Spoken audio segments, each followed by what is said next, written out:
विद्यार्थी मित्रांनो, IUPAC नुसार कोणत्या पण संयोगाला नाव देण्याची एक पद्धत असते.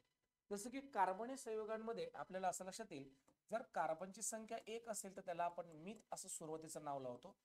2 असेल तर इथ म्हणतो, 3 असेल तर आपण त्याला प्रोप म्हणतो, 4 असेल तर ब्यूट म्हणतो, 5 असेल तर पेंट असं म्हणतो.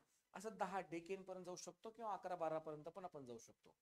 विद्यार्थी मित्रांनो, त्यासोबत जे काही लास्ट नेम असतं तर ते आपल्याला सिंगल बॉन्ड असेल तर आपण ANE लावतो, डबल बॉन्ड असेल तर ENE लावतो आणि ट्रिपल बॉन्ड असेल तर आपण शेवटी YNE लावतो.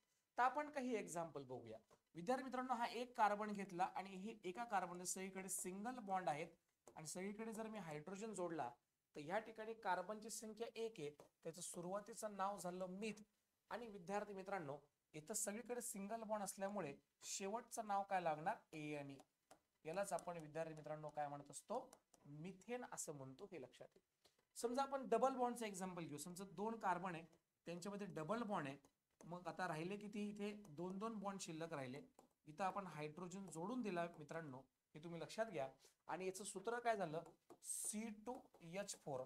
आता इथे कार्बनची संख्या किती झाली? 2. आता कार्बनची संख्या 2 असेल तर आपण त्याला काय म्हणणार? इथ असं म्हणणार. आणि आता इथे डबल बॉन्ड आल्या कारणामुळे आपण ENE लावणार. यालाच आपण इथिन म्हणतो. याचाच वापर आपण पॉलिथिन मध्ये करतो, हे लक्षात येईल. त्यासोबतच मित्रांनो, समजा आपण 4 कार्बन घेतले आणि 2 कार्बन मध्ये आपण ट्रिपल बॉन्ड लावला, इथं सिंगल बॉन्ड लावला. आता मला तुम्ही कमेंट बॉक्स मध्ये सांगा, इथं जर मी हायड्रोजन जोडलेला आहे सगळीकडे आणि फॉर्म्युला झाला C4 3 आणि 3 6 H6, तर याचं नाव काय असेल हे मला तुम्ही कमेंट बॉक्स मध्ये जरूर सांगा. धन्यवाद. थँक्यू.